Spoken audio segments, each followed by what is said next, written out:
안녕하세요. 저는 올해 40대 초반인 여자입니다. 지금 몇 년 동안 저는 시댁과 인연을 끊고 거의 남보다 못한 사이로 살고 있어요.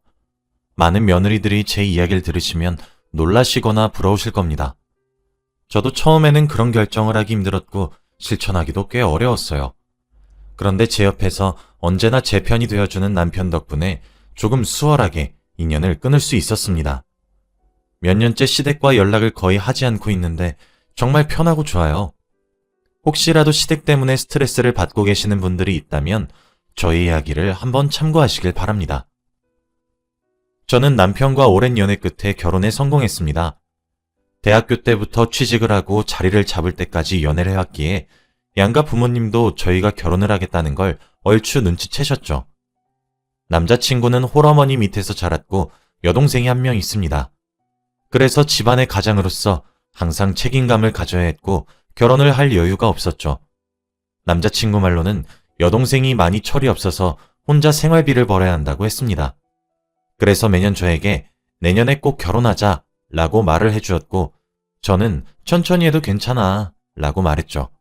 남자친구는 동생 학비에다가 어머님 용돈 그리고 생활비까지 혼자서 다 벌어야 했는데 그 모습을 보고 왠지 모르게 짠하더라고요. 혼자 모든 짐을 다 짊어서 살고 있으니까 남자친구의 여동생과 어머니가 조금 밉기도 했습니다. 자기 아들과 오빠가 이렇게 고생하는데 왜 도움을 주지 않는 건가 싶었죠. 그리고 저희의 결혼이 매년 밀리는 이유도 남자친구의 벌이 때문이었기에 많이 속상하기도 했어요. 그런데 계속 돈에 얽매여 있는 남자친구를 보니까 이 남자와 결혼을 하면 그 짐이 저한테까지도 떠넘겨질 걱정이 생기더군요. 그래서 조금씩 결혼에 대해서 고민을 했던 것 같아요. 돈을 벌어서 매일 어머니와 동생한테 주는 남자친구를 보면서 곧 제 미래가 될 것 같았거든요. 저는 그렇게 하기 싫었고 결혼을 해서 시어머니와 시누이에게 제 월급의 대부분을 드릴 수 없었습니다. 이 생각을 남자친구에게 직접적으로 말을 하지는 않았는데 제가 집안에서 남자친구 혼자 돈 버는 모습을 좋지 않게 보니까 대충 눈치를 챈 것 같더라고요. 제가 결혼을 계속 미루려고 하고 돈 얘기만 나오면 예민하게 구니까 말이죠.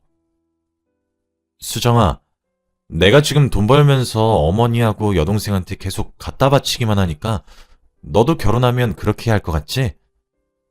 걱정하지 마. 넌 내가 절대 그럴 일 없게 할 거야. 그리고 결혼하면 나도 이렇게 돈만 벌지 않을 거고 주기적으로 적은 액수의 용돈만 드릴 거야. 남자친구의 이런 말을 하면서 저에게 결혼에 대한 생각을 포기하지 말라고 말해주었죠. 그 말을 들으니 확실히 고민이 사라지긴 했지만 이건 단순히 남자친구 의견이지 남자친구 가족의 의견이 아니니 완전히 마음을 떨칠 수는 없었죠.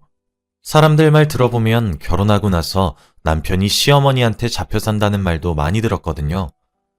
남자친구가 워낙 가족들을 많이 아끼는 사람이라 시어머니가 돈 달라고 하면 고지고대로 돈을 줄 것 같았습니다. 하지만 그래도 이 사람이 좋았는데 헤어질 수 있겠나요? 아직 제대로 인사도 안 드렸는데 시어머니와 시누이한테 편견을 가지면 안 된다고 생각했습니다. 그리고 결혼 허락 겸 저녁 식사를 하러 처음으로 남자친구 집에 갔어요. 그날 어머니와 남자친구 여동생을 보고 결혼을 해야 할지 말아야 할지 결정하기로 했죠. 가기 전에 정말 걱정하면서 들어갔습니다. 저를 어머니와 남자친구 여동생이 아니 곱게 보면서 결혼 허락을 안 해주실 것 같았거든요. 그들도 대충 남자친구가 저와 결혼을 한다면 주기적으로 주는 남자친구의 용돈을 받지 못할 것을 알 테니까요. 한바탕 기싸움이 날 것을 각오하고 집 안으로 들어갔습니다. 그런데 제 예상과는 전혀 다르게 저를 환영해 주시더라고요. 집에 귀인이 왔다고 하면서 말이죠. 그리고 환하게 웃으시면서 저를 안내해 주시는데 오히려 오해한 제가 죄송스러울 정도였습니다. 저는 인사를 드리고 식탁에 앉아 넷이서 식사를 했어요. 시어머니께서는 제 밥그릇에 반찬을 계속해서 올려주셨고 시누이도 저한테 칭찬을 많이 하더군요. 너무 예쁘다, 착하다, 오빠가 어디서 이런 여자를 만났냐 등등 하면서 말이죠. 이렇게 착하고 바른 사람들이었는데 제가 괜한 생각을 한 것 같아서 부끄러워졌습니다. 저희는 넷이서 행복한 식사자를 가졌어요. 결혼 허락도 당연히 받았습니다.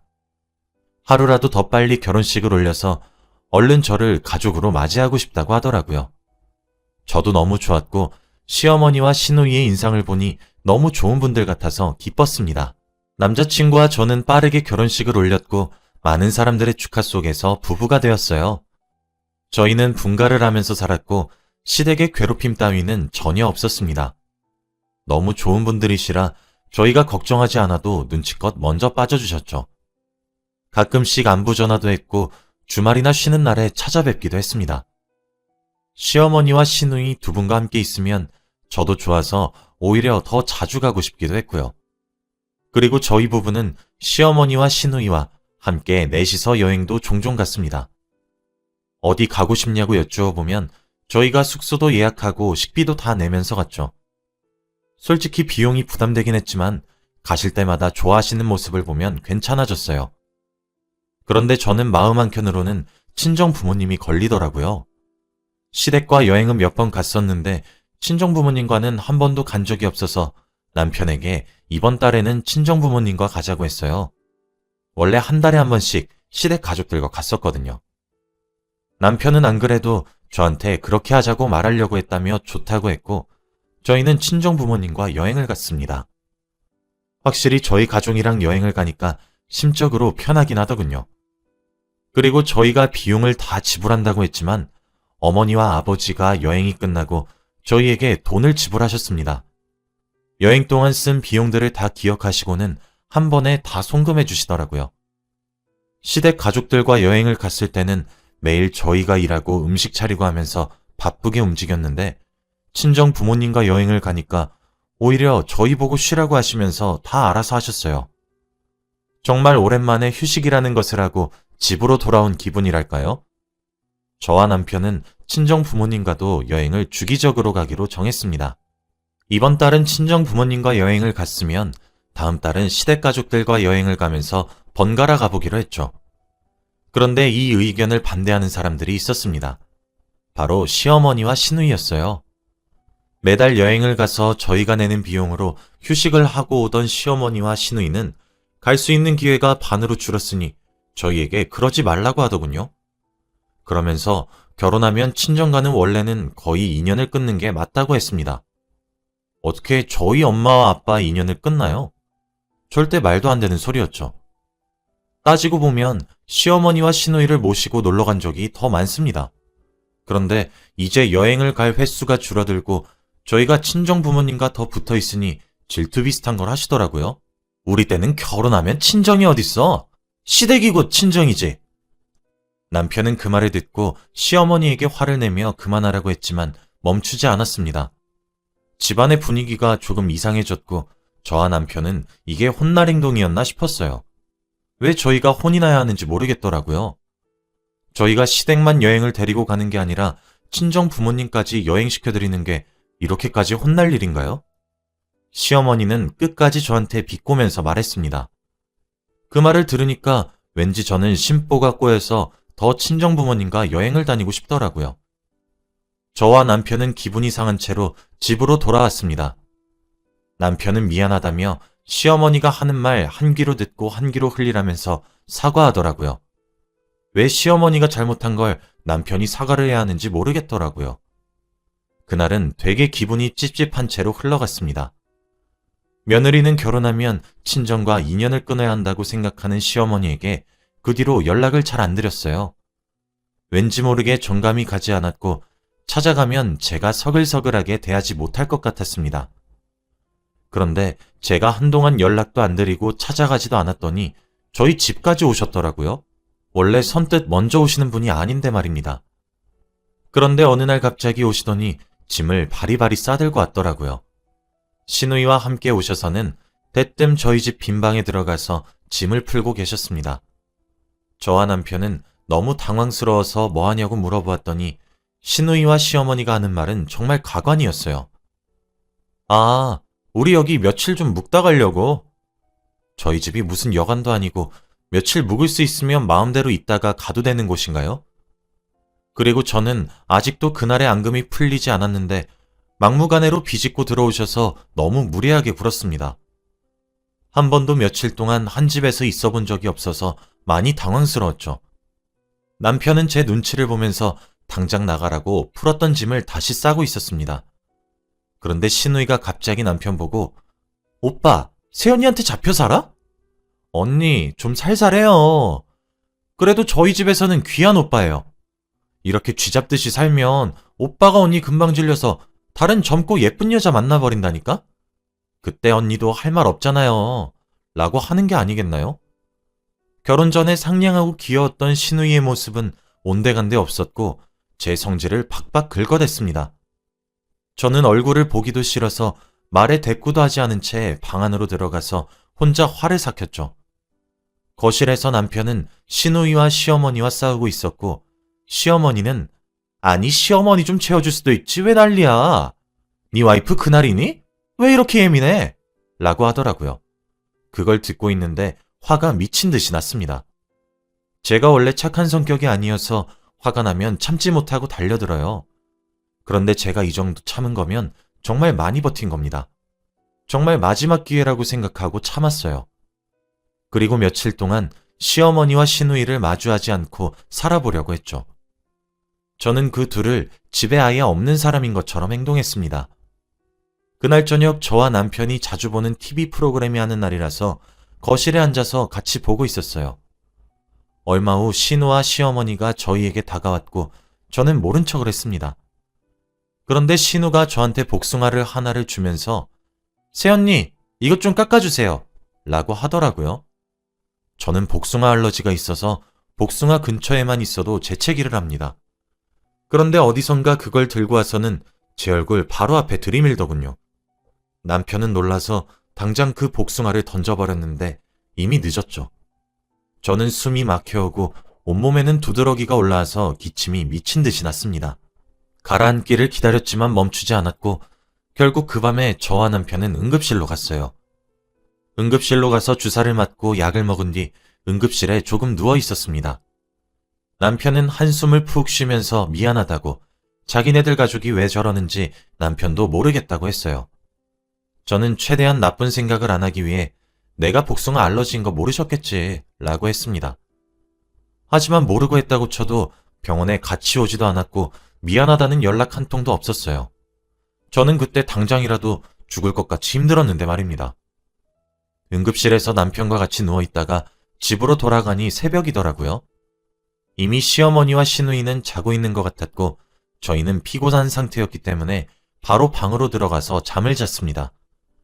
그런데 밤에 잠을 자려고 하는데 제가 아까 응급실에서 조금 졸아서 그런지 눈을 감아도 잠이 오지 않더라고요. 잠깐 주방에 가서 물을 한 잔 먹으려고 나가려고 하는데 거실에서 전화 소리가 들렸습니다. 자세히 들어보니 시누이가 누군가와 통화를 하고 있더라고요. 그때는 새벽 3시쯤이었기에 이 시간에 통화를 한다는 게 조금 놀랍긴 했습니다. 시누이는 통화를 조용히 하지 않았고 흥분했는지 큰 소리로 말을 했길래 대화 내용을 다 듣고 말았어요. 시누이는 전화를 하는 사람한테 여보라고 했죠. 그때는 단순히 남자친구인 줄 알았습니다. 그런데 대화 내용이 어딘가 이상했어요. 여보, 나 어떡하냐고. 오늘 병원 갔다 왔는데 무려 4주차래. 지금 빨리 아이 지우던지 해야 한다고. 나 엄마한테 클럽에서 실수 왔다고 하면 정말 호적파요. 그러니까 우리 깔끔하게 반반 내서 아이 지우자. 응? 너도 책임 있잖아. 여보세요? 여보세요? 이야기를 들어보니 시누이가 임신을 한 것 같더라고요. 그것도 클럽에서 하룻밤에 실수로 말이죠. 정말 놀랍고 충격적이었습니다. 들어보니 상대 남자도 이미 손을 놓은 것 같더라고요. 저는 그때 방문을 열고 거실로 나갔고 시누이는 저와 눈이 마주쳤습니다. 저를 보고 굉장히 놀라했고 저는 드디어 시누이의 약점을 잡았다는 생각에 기뻤죠. 시누이는 저를 보고 제발 오빠랑 엄마한테 말하지 말라고 했고 저는 대신에 한 가지 부탁을 들어달라고 했어요. 시누이는 뭐든 말하라고 했고 저는 해가 뜨자마자 시어머니 데리고 이 집에서 나가고 우리와 연을 끊으면 제가 아이를 지우는 비용까지 다 준다고 했습니다. 시누이는 오히려 저한테 고맙다고 해주었고 결국 저희는 비밀리에 약속을 하게 되었죠. 그런데 정말로 시누이는 아침 해가 뜨자마자 시어머니를 데리고 집에서 나갔습니다. 시어머니는 애가 갑자기 변하니까 영문도 모른 채 끌려 나가셨죠. 남편도 덩달아 놀랐고 저는 그들을 배웅하지도 않았습니다. 시어머니가 악착같이 버티면서 왜 그러냐고 시누이를 추궁했지만 말할 수 있나요? 이미 저와 약속을 했는데 말입니다. 결국 둘은 돌아갔고 집에는 저와 남편밖에 남지 않았어요. 남편도 갑자기 태도가 돌변한 시누이를 보고 당황을 했지만 어쨌든 집에서 나가니 좋아했습니다. 정말 신기하게도 그 뒤로 시어머니한테 연락이 전혀 오지 않았어요. 항상 전화도 하고 문자도 하시면서 시시콜콜 연락을 하시던 분이 전혀 하지 않았죠. 아마 시누이가 중간에서 하지 말라고 하는 것 같았습니다. 저는 약속대로 시누이한테 돈을 보냈죠. 그리고 저희는 시댁과 거의 연락을 하지 않은 채 보냈어요. 확실히 시댁과 조금 멀어지니까 스트레스를 받지 않게 되었고 저희에게 좋은 소식도 많이 들려왔어요. 바로 제가 임신을 했습니다. 임신을 한 사실은 시댁에게 알려야 할 것 같아서 문자로 조심스럽게 말씀드렸죠. 그런데 얼마 뒤 시어머니한테 연락이 오시더라고요. 나 없이 애 어떻게 키우려고 그래? 애 키우는데 한두 푼 드는 것도 아니고. 저는 애초부터 시어머니 도움을 받을 생각은 전혀 없었고 오히려 남편과 둘이서 감당하려고 했습니다. 그리고 저희가 돈이 부족한 것도 아니고 시어머니 말고도 친정 부모님도 계셔서 괜찮았죠. 애 맡길 사람은 생각도 안 하는데 벌써부터 그런 생각을 하시니까 너무 당황스럽더군요. 그래서 어머니한테 애 맡길 생각 없다고 단호하게 못 박았습니다. 절대 그럴 일 없고 어떻게든 저와 남편 둘이서 잘 키우겠다고 하면서 말이죠. 제가 임신하는 동안 계속해서 연락이 오셔서 성별은 뭐냐, 병원은 예약했냐 등등 다 물어보셨습니다. 이번 기회로 다시 연락을 시작하실 것 같았죠. 벌써부터 황혼 육아를 생각하시면서 자기 말고는 아이를 봐줄 사람이 없다고 생각하니까 조금 부담스러웠어요. 저와 남편은 다시 예전처럼 연락은 하고 지내는 사이로 지낼지 말지 고민했죠. 그러던 와중에 제가 출산을 하게 되었고 아이는 아들이었습니다. 정말 기뻤고 세상에 어떻게 이런 존재가 있나 싶을 정도로 성스러웠어요.